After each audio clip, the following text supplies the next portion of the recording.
Well, hey, everybody. Welcome to the podcast. This is Aaron, and I'm here with David. Hey, guys. And Sharon. Hello. And we got a number of things lined up for the podcast today. We're going to spend a few minutes talking about something that came up in a staff meeting that we thought was worth sharing. So we're going to take a couple minutes and share that with you guys. And then we're going to get to hear from Tamara Miller, who's had this critical role in the launching of the Isaiah 117 house. And so we're going to learn a lot about that, how we can get involved. And also from Corinne D'Aprille, who is sort of our liaison as we do ministry with Family Promise to address some of the most urgent needs in Blount County. So that's what we've got on the docket for today.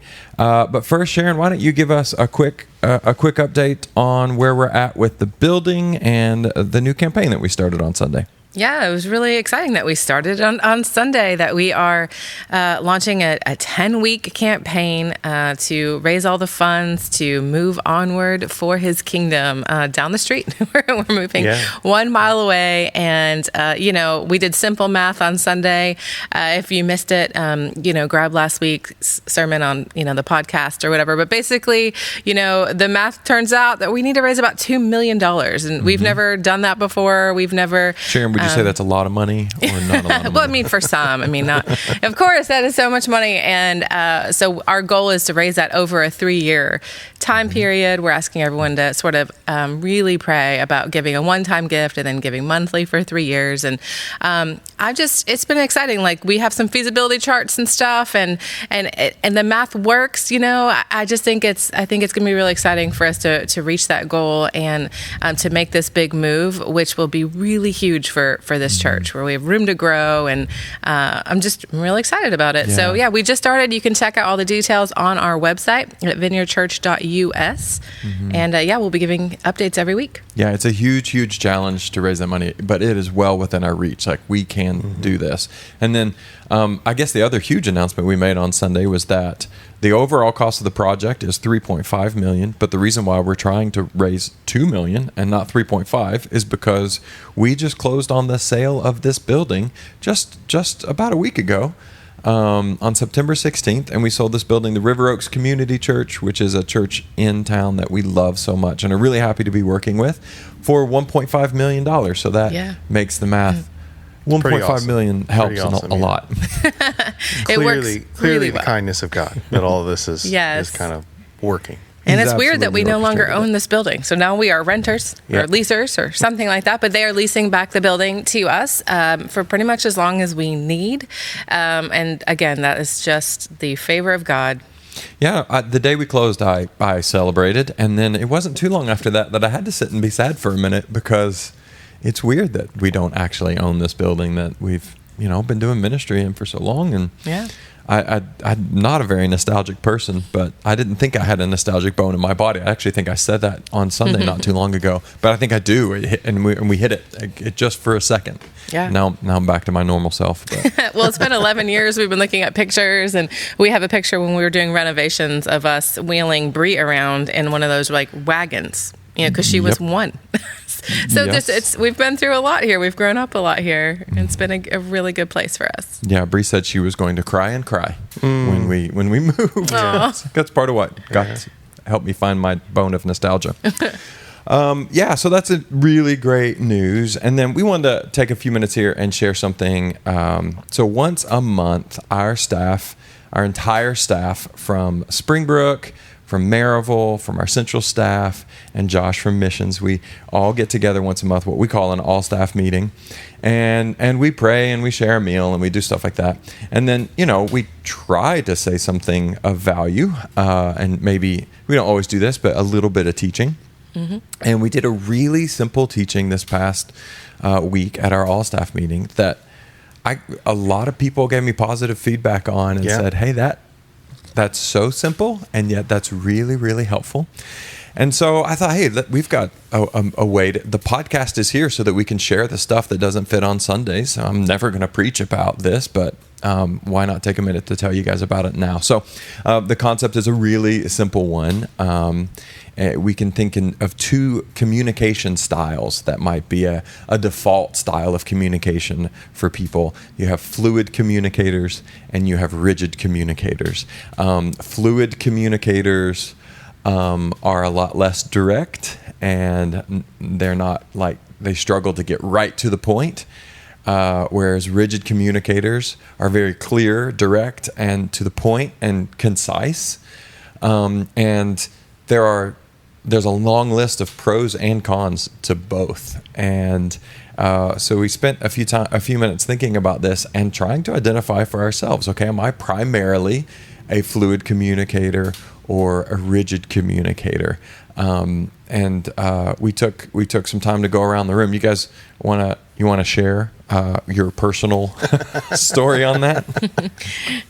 I think once you get into it, most people can guess. Yeah. So it's one of those where it's like, I think my default is fluid, but there's a lot of like rigid communication things that just make so much sense to me, or like very, very helpful. Mm-hmm. So not to be like, oh, I'm somewhere in the middle. It's like, well, that's something a fluid communicator would say. That's what I was going to say. So David's fluid. But the point is, all like functioning adults have to do fluid and rigid communication. Sure. That's a big part of what we talked about. Yeah. But we typically will default to one or the other. And so, David, you default to fluid. Phrasing it that way, yeah, it's fluid, for sure. Yeah, and in the process of being an adult, you have to do lots of rigid communication. Indeed. And you do it very kindly, but there you go. And Sharon? I am a rigid communicator. And so we've been learning about this for, I don't know, it's been over a year now or something, because it's really helped us in our marriage. This is why a lot of people had some aha moments about their marriage and stuff. We're like, oh, that's why, this is so different. And so when you can identify it, because obviously I'm the rigid communicator. And I'm a fluid communicator. And Aaron's the fluid communicator. And so it's helped us a lot in our marriage, and obviously we work together. And so just to identify those things, and again, not just like stick your heels in the ground like this is who I am, but like, oh, I'm doing that thing and you're doing that thing. And so you just kind of understand more about how you're communicating and how to reach the other person. And yeah, Sharon, it's going to be 20 years we've been married this coming January. Wow. And it was about 2 years ago that we were like, you know what? We have different communication styles. I got 18 years. Wow. It's been a good. It's doing great, guys. It's doing great. A good 20 years. Sound like Tom Papa, if you know the reference. Well, that's why it's like you're doing great. You're doing great. Look that one up, everybody. There's your nugget. If nothing else from this podcast, listen to Tom Papa telling us that you're doing great. A stand-up comedian on Netflix. Okay, go ahead, Sharon. Well, that's the whole point of marriage, is that you're always learning. It's not like, oh, we've got all the tools we need now, we're good. It's like, oh, that's just really helpful. We had a lot of people in that room who had light bulbs. Like, oh. Well, for us, Sharon, the way that we finally put our finger on it was when we were like, okay, why have we been struggling to brainstorm? Like, we've got some problem solving we need to do. We try to figure some stuff out. And I was like, man, we work together really well. We love each other very much. We've had a very healthy marriage. Why can't we do this well? And then what we ended up discovering, and I think I can say this in a way that makes sense, when Sharon says, let's do this, what she is doing is she is offering that solution for review. Mm-hmm. When I say, let's do this, I think it's already reviewed, and it's a decision being made. And I will wait till the very end of the process before I will say, okay, let's do this. Mm-hmm. But for Sharon, that's the beginning of the process. And so when Sharon would say, well, let's do this, what she was saying was, well, let's evaluate and scrutinize this idea. But what I thought she was doing was shutting down any conversation about it, because she's determined all by herself that was the answer. And that's not what she was doing at all. and she was going, well, why won't you push back? Like, let's figure out what let's scrutinize the idea. And I thought, well, to me, as a fluid communicator, I thought that was having a fight. and you were just like, no, let's talk. Yeah. So it really helped us a lot.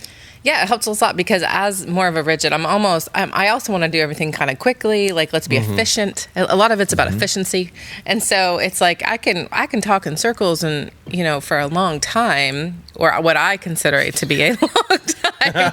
Not for a fluid communicator. We're And then I'm like, okay, let's just start like picking and choosing. Let's just start putting one thing up. That's the piece that, for me at least, where I'm like, well, no, that resonates. Where it's like, no, let's like, there's a certain amount of like a bias for action. Like, well, let's do something. Yeah. Let's try it. If it works, great. If it doesn't, not great. But like that's okay. Like we tried something. It's part of the process. Yeah. Right. So, but yeah, that's.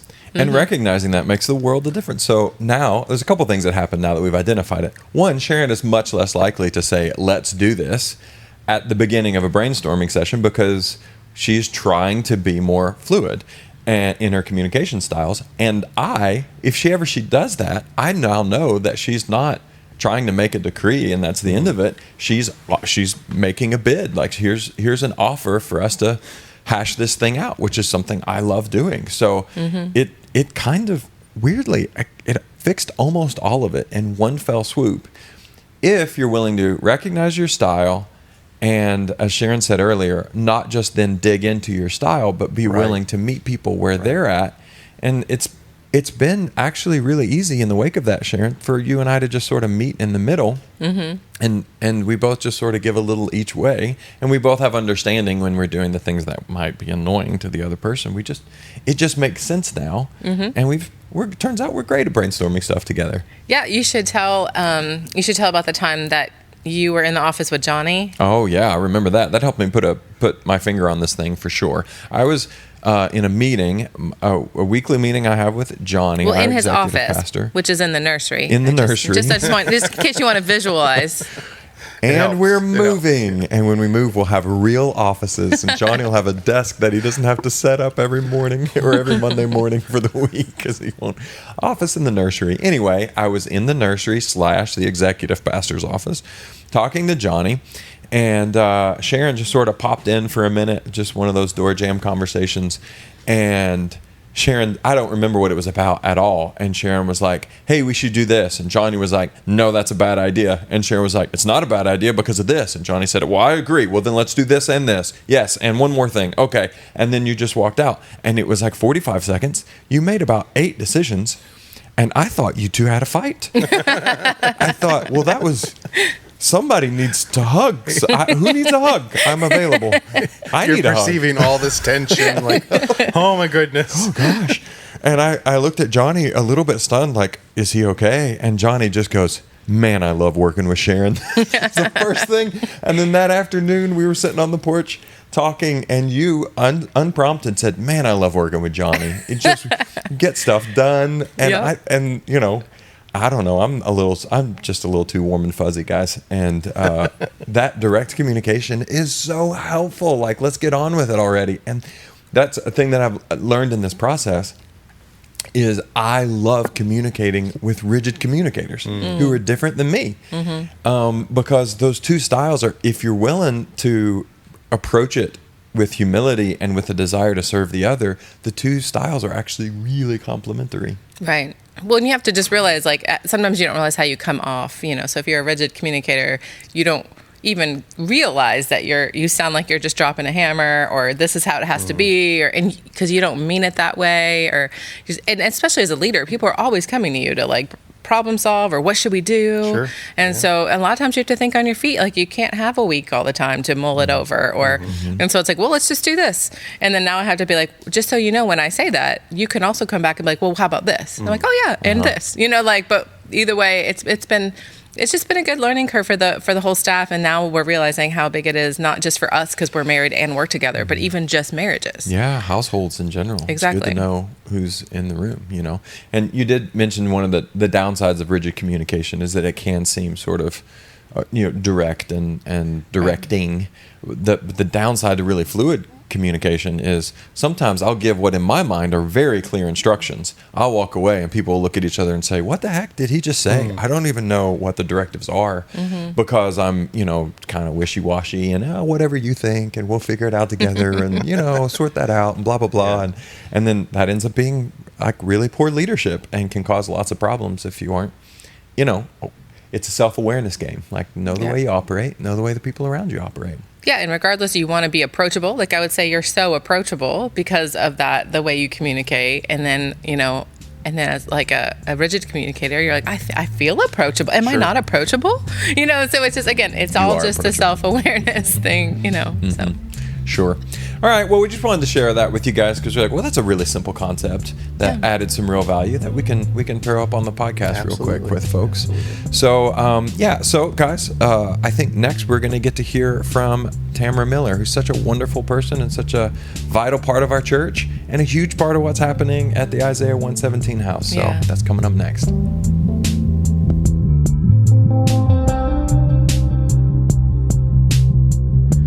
All right, hey everybody, I'm here with Tamara Miller here, and Tamara, who's been in our church for like a good long while. We were just discussing 8-ish? Probably around 8 years. 8-ish years, which is a good long while. But you're here to talk about Isaiah 117 house here in Blount County. So why don't you tell us what that is? Sure. So an Isaiah 117 house is serving children who are awaiting foster care. So traditionally, through the Department of Children's Services, what usually happens is a child is removed from a home out of concern for their welfare, and they are usually brought to the DCS office or some sort of office setting to await placement. And that removal almost has to be abrupt and unexpected. Correct. Or it has the potential to really not go well from a legal standpoint, but the kids end up getting pretty jerked around in the process. Sure. Sometimes. They Am I right? probably, have no idea what's happening. It's, probably the worst day of their lives. And, that's their mom or dad. And, even though we don't approve, they probably do. And so, it is a very traumatic time. And so, obviously a sterile office setting, government office setting, conference room, cubicle is not a very welcoming, comforting spot when you're in that, going through something like that. So we, our founder, Rhonda Paulson, just felt like we can do better and we should do better. That's kind of our role as the church. And so Yeah, that's right. an Isaiah 117 house is a warm, colorful, inviting atmosphere where those children can come. We have certified volunteers that will love on them during that time, and we'll just walk along with the caseworkers and support them any way we can, and just make that waiting period hopefully a little less traumatic, and help them know that they're not alone. Yeah, so this is when kids are first removed from their homes. Their entire world is spinning. They, nor any of the caseworkers or people in the larger system yet really know where they're going to land. Yeah. Short term, mid-term, long term. It's all completely unknown. And then they end up going just wherever they can find a roof in a lot of cases. So Right. I used to work at it was a runaway alternative house, and occasionally we would bring in we would do like sort of emergency shelter for kids in that in those circumstances, and it was not uncommon at all to have a kid who's just totally, they're just the whole thing is traumatic. Say, yeah, I spent the last 3 nights in my caseworker's office. Right. Like, that's not out of the ordinary. Yeah. And so that's not the plan. That's nobody's heart. That's no one's intent. And yet there's this unintended consequences where kids in the most traumatic moments get placed in these really difficult environments, and it just exacerbates the problem. Yeah. And that's where Isaiah House steps in, right? Yeah. It's the idea is that it's very short term. Exactly. It's a little niche. Obviously, we wish we could fix everything in the system that's broken, but Yeah. this is kind of our focus and our mission. The average stay is about 8 hours, but that can vary a lot from a couple hours to a few days. It just depends on the situation and the size of the sibling group and other factors. Yeah, and in those few days, they're going to be in a place that is safe and calm and inviting and welcoming, and there'll be people there who are trained to be comforting Right. and facilitate conversation, and Right. it's just such a beautiful thing. I'm so glad that this happens. Now, you said the founder, Rhonda Paulson. Yeah, you have a backstory with her, So, right? yeah, she was my college roommate. Another fun fact is I went to prom with her husband. Oh, really? So, yeah, we go way back. Yeah. And still they friends. Good. Exactly. They were walking their foster care journey, and she, discovered that this is what happens when a child is removed from a home, and she just felt like God was just laying an elephant on her chest, basically, that we can do better. This is, we need to show these kiddos that they're not alone. And so, yeah, she started the first home in Carter County, Tennessee, which is where they live. And I think that was opened in around 2018, I want to say. Okay. And so I actually became a certified volunteer there and would Okay. drive over for a weekend and be on call. And so Yeah. that was kind of my first experience with Isaiah 117. And yeah, and then as time went on, So I know the story, but I'm stunned that the first one was only 4 years ago. the growth has been kind And of they're crazy. everywhere now. Do you know off the Oh, cuff how gosh. many there are? I want to say, and again, don't quote me on this, but Yeah. I'm guessing we have about 40 expansions now unbelievable. in about 7 or 8 states. And I think pretty much all the states in the U.S. have reached out, but they've had to kind of slow our roll a little bit just Yeah. because they can only handle so much expansion at a time. And, Yeah. So yeah, I mean, it's a day and a concept that you hear about, and then you just kind of can't look away. And so Yes. folks This are is reaching out. we can do better. Yeah. So yeah, they've had to slow it down because it's a huge process to get an Isaiah 117 house in place, and you know that because Yeah. you spearheaded the process to get one here in Blount County. So how'd that go? Yeah, so we first had our first expansion meeting in June of 2019. Okay. Later that year, had a minister's breakfast that was well attended. Had a luncheon where we raised over $60,000. Had a contractors breakfast where people lined up at a kind of dry erase board and signed up for different components of the construction. And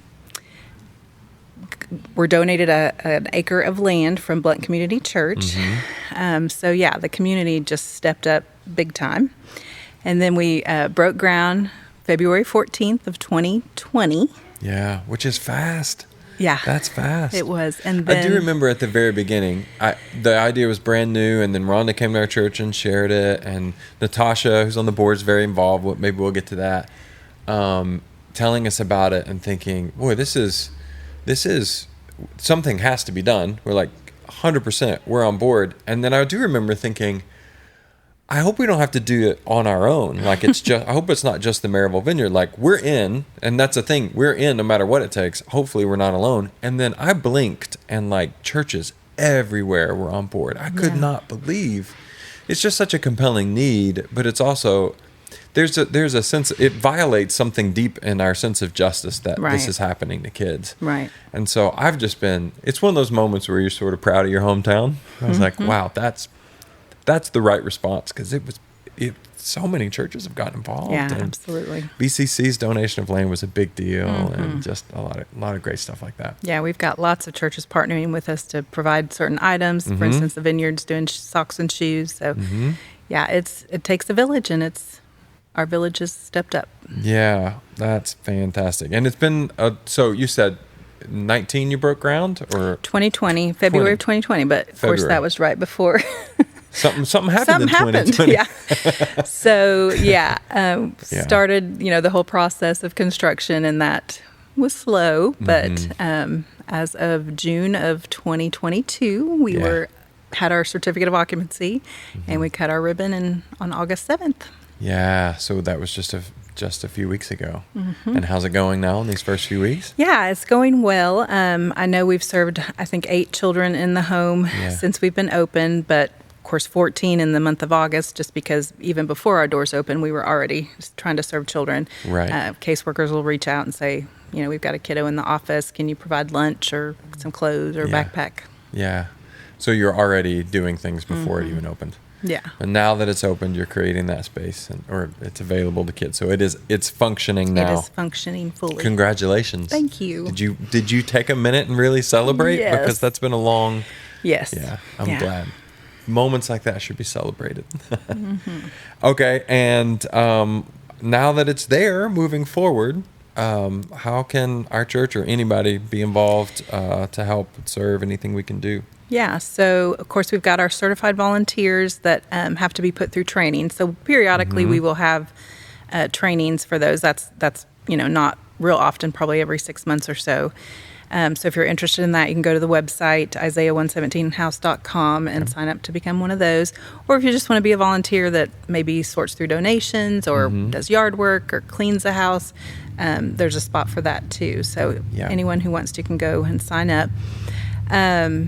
We collect, or we take freezer meals for foster families. So as those kiddos, have spent time with us and they're going to a foster family, we ask that foster family, what do you need? Pack and play, car seat, meals for the next few nights. And so that's because one foster way. families often are given nothing. Correct. And those kids are often coming into custody with nothing. So that's the other thing that we do is provide, everything they need for the next 2 or 3 days. So the foster family's not running out to Walmart at midnight. Right. Yeah. Because it's a lot of change happening on them as well. Right. And so it helps smooth out the whole process.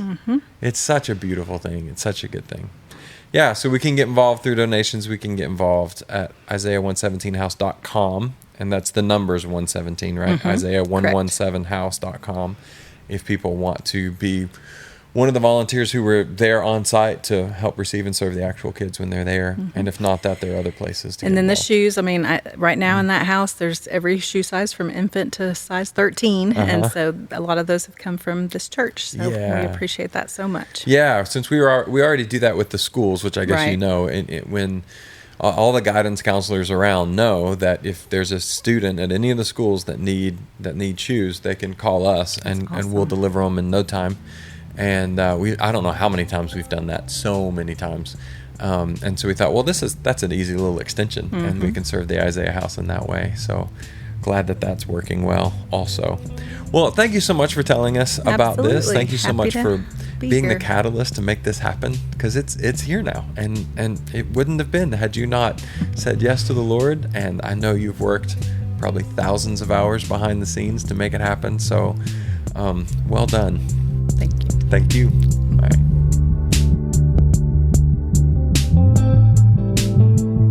All right, well, hey, everybody. I'm here with Corinne D'Aprille, who has been at our church for, I don't know, a number of years now. How long's it been? Do you know? About 6 years. About 6 years. That's a good long run.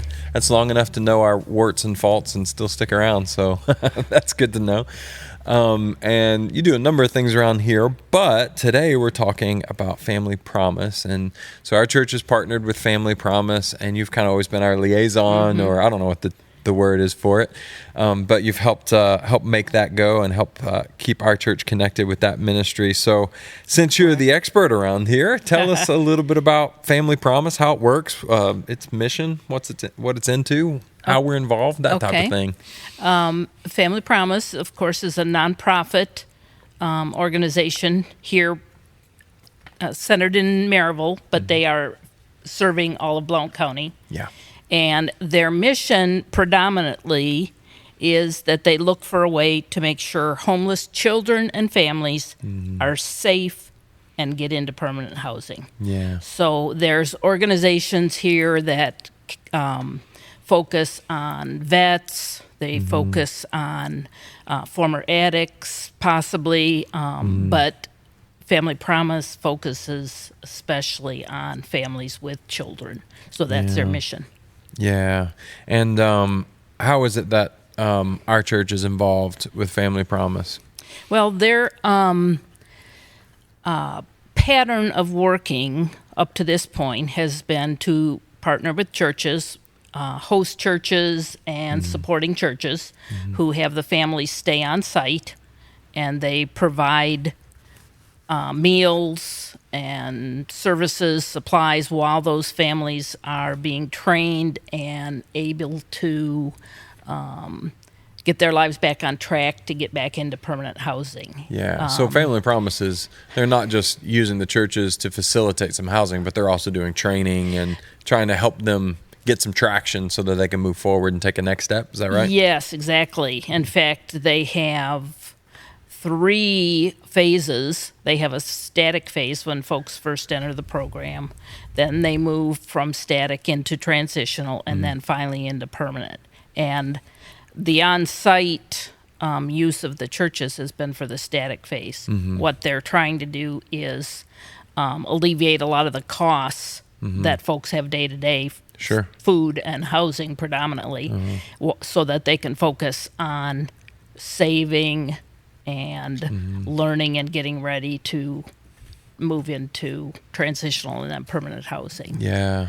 I'm so glad that it's sort of that more holistic approach, because a lot of ministries like this just kind of address the symptoms, which is a great thing to do. Like, it is really kind to address a symptom, but all the more so if you're helping them move towards solutions and find ways that they're able to stand on their own 2 feet, Right. because it's exactly what they want to do. Right. That's the heart and that's the desire.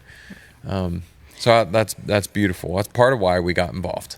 Yeah. They have quite a training program, and it depends on where people enter in, what their needs are. Some come and don't even have documents like a driver's license, birth certificate, social security card. Yeah. So they will help them put those together, know how to approach agencies to get those documents. If they are jobless, they'll help them with writing a resume, how to interview, those really basics that are important to know. If folks come in and they have jobs, they help them to set up all their accounts. They help them to save. They have courses on parenting. They have courses on good nutrition, how to feed your family, how to budget. They have one called Keys to Good Tenancy. Oh, yeah. Even so, Sure. for when they move ahead, Build a record. how they even know to be a good tenant. What are their obligations and responsibilities? What are their rights? Yeah. That kind of thing. So this usually takes about 3 months to get through that program.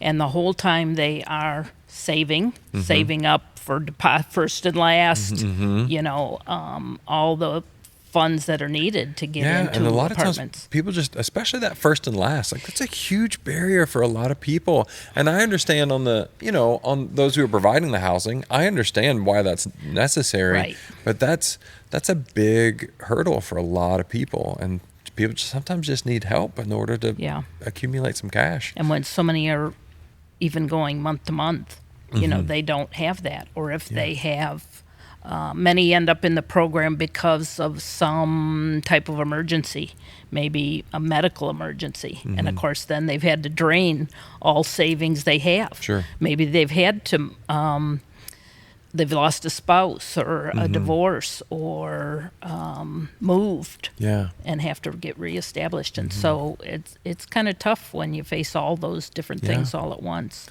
And it's incumbent upon the church to not look past those needs, And you gave sort of reasons why people might have those needs that are essentially no fault reasons. Like, Right. this isn't things that people did. These are things that just happened. But then also, the church isn't supposed to look past the needs when there is fault. Like, we're supposed to help people in their place of need regardless of how they landed there. Right. But what I think you discover again and again is that these are often people who circumstances just got the best of them. Right.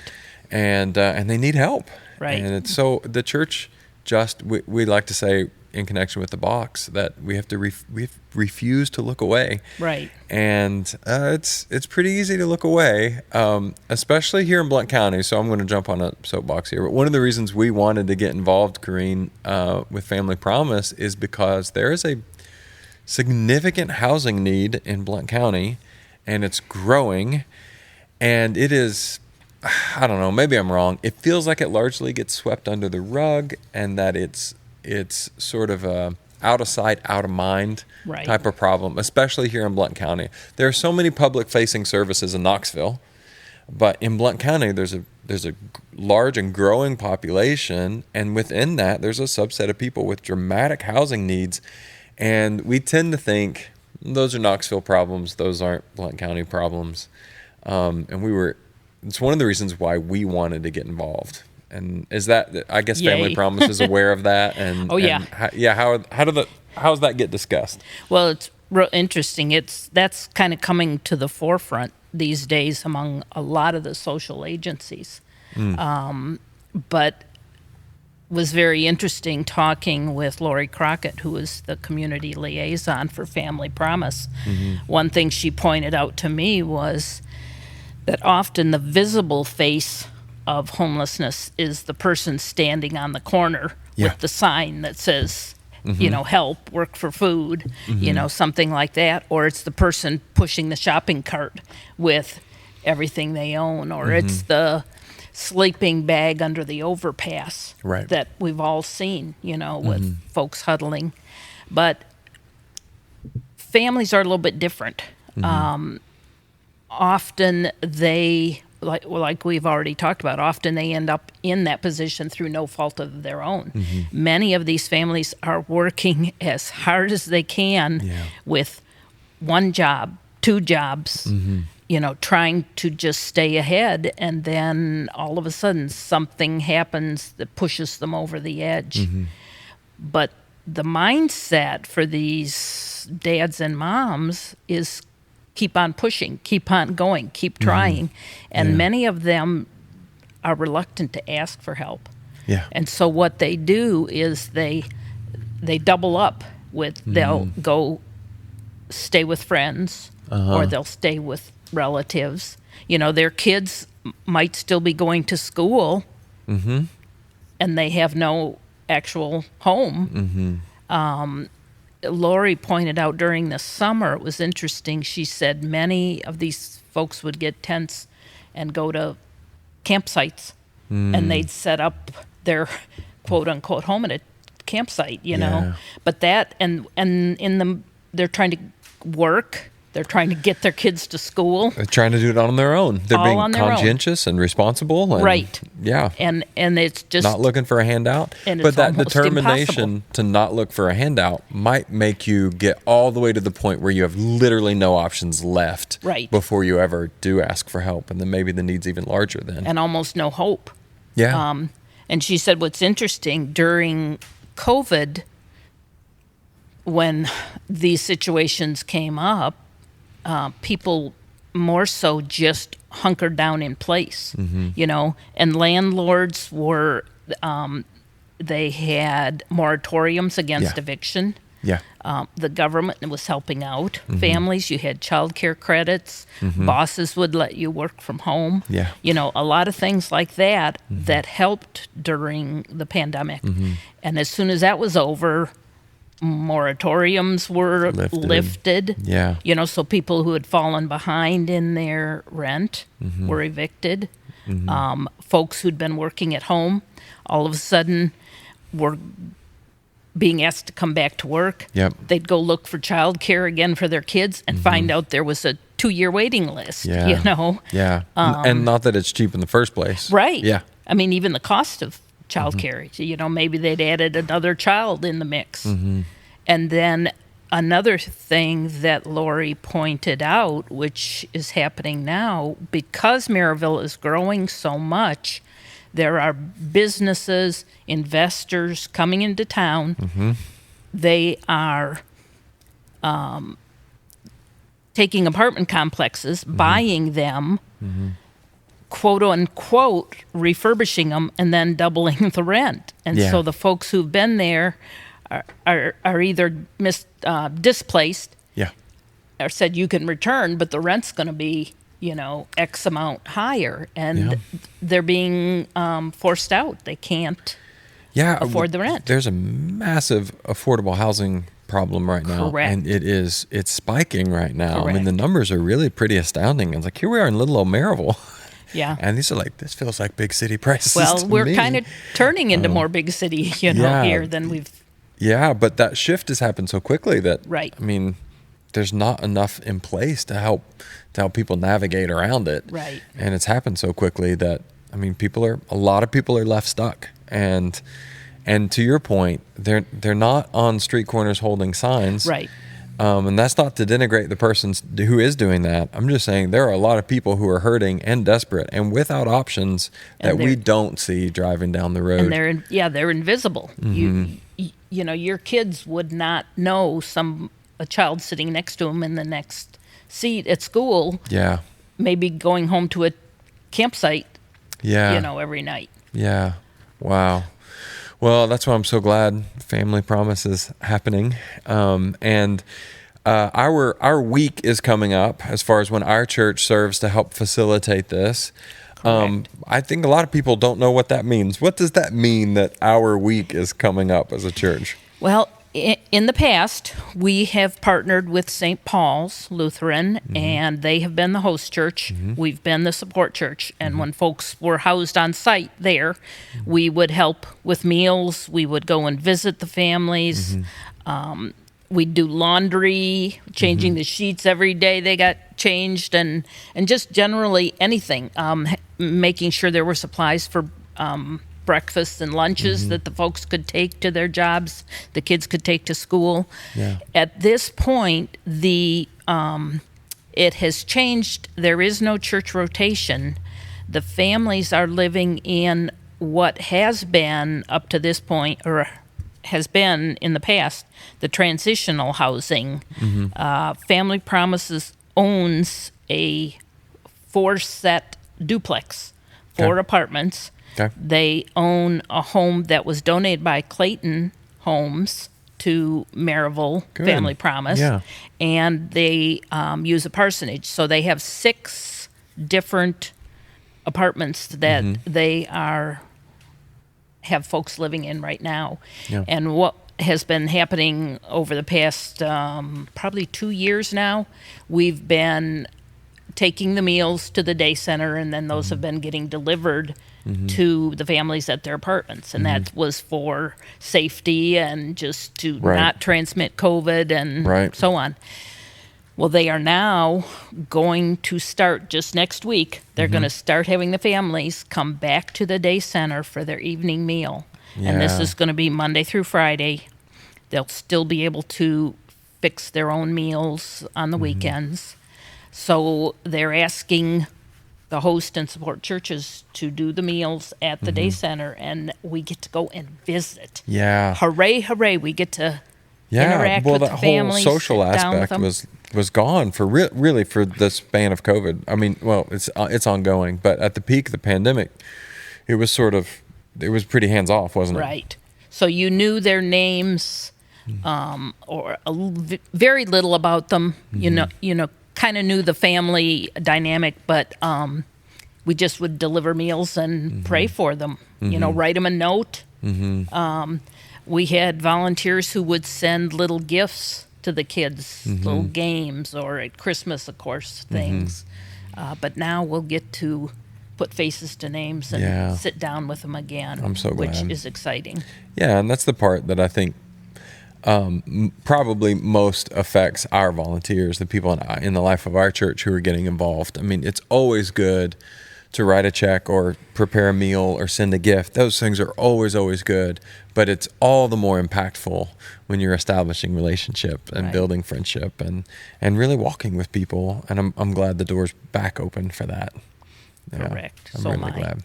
So our week for that is coming up, and that's one of the ways that we're involved. If somebody hears you talking about Family Promise and they're encouraged, how would you say they could get involved to be a part and help? Well, there are usually 3 ways, and this is with most organizations. They say time, your resources, and your money, and that there's no difference there. So time could be directly through visiting the families at the day center. That's not an absolute. There's a whole lot of other ways. Family Project Family Promise has service projects that you can help with. They have a second chance thrift store too, and you can donate to them. You can go and serve as a cashier, help in that entity. They also have special fundraisers. Every year they do an event called the Resurrection Run. It's a 5K. That's a fundraising opportunity, so you can go there. They're currently just in the process of trying to put together a cookbook. And so I can put my 2 cents out to say, please give us your family recipes. They'd love to get those. That will be a fundraiser for them if they can get the recipes from folks. They're going to do a wreath, kind of a sale, a little catalog where you can buy live. These are live Christmas wreaths, and I've heard they're wonderful. Swags and that kind of thing. That's going to be coming up. On October 7th is Night Without a Bed. And that is a fundraiser, but it's also helps to bring awareness of just what homelessness is and how difficult it is to try and function and sleep in a car at night or sleep in a cardboard box or a tent or whatever. So that's a neat opportunity that families could get involved and make it a family project to be part of Night Without a Bed. They could do that. Money is always, you can give directly to Family Promise. You can give gas cards. Grocery cards are especially helpful at this time. They're, I know of one family that have not needed housing, but it's a grandmother taking care of her grandkids. And she just needs a little help with groceries. So we've been providing grocery cards for her. But then the other way they can help is through resources. It takes a lot of resources to keep the day center up and running. When these families transition to permanent housing, they try and help them with things like new pillows, sheets for the beds, rugs for the floor, dish towels, dish soap, cleaning supplies, so on. All the things that cost a lot of money to get up and going. So those kind of donations, Family Promise always has a Wednesday wish list of specific things they're looking for right at that time. And that can be, you can see that on the Blount familypromise.org website. So that wish list. I already mentioned the Second Chance thrift store, helping out by donating there.